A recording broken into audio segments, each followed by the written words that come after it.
Hello, everyone, and thank you for joining us today once more in another career video by Community Tree.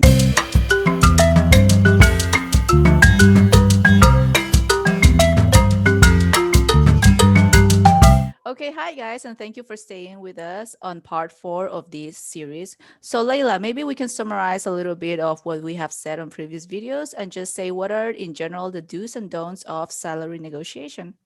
Yeah, definitely. So, in terms of what are the do's for salary negotiation, number one is research. Definitely research what is the salary that range that you fit into. And that is going to be dependent on the educational background you have, the professional experience that you bring in, as well as the industry and the job title that you're interested in. So, it's really important you do your research and be confident in what you deserve. And secondly, you want to counter offer if the first offer that you got from the company is not satisfactory and you know that you deserve higher salary range. Do not hesitate to counter offer. I think a lot of times we shy away from it, but if you can make the case for why you deserve higher salary with confidence, it's I always tell people that you definitely should go for it. Thirdly, you want to consider the entire deal. You want to look at what is your growth opportunity with the company? Are they paying for your continued education?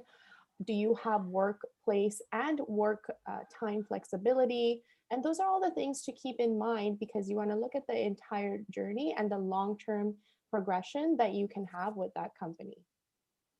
Yeah, no, definitely. Sometimes we are just focusing on one part of the negotiation, right? And we don't look at the big picture. And what are the some of the things that we should definitely not do? Yeah, there are definitely some things we should not do. So I would say do not ask for a specific salary. You always want to give a range that is fit for you. So that gives the employer also a range to work with and come back to you with the counter offer.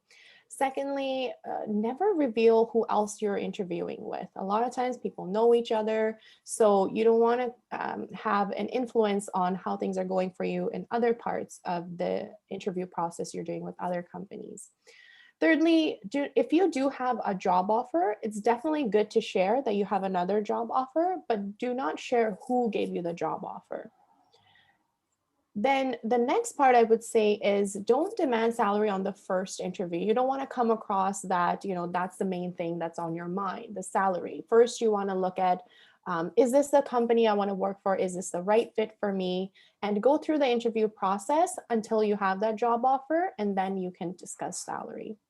And do not undervalue yourself. You know what you have to offer, you know what you can bring to the table, the experience, the education. So it's really important that you deal with the salary negotiation piece with confidence and understanding where you stand and the value you bring to the table. Yeah, no, definitely. I think sometimes we tend to say no to ourselves first before letting someone else do it, right? Yeah. And no, definitely that's a major mistake. And thank you very much for answering that question so thoroughly. So, next up, guys, we're going to have the last part of our series. Stay tuned and thank you very much.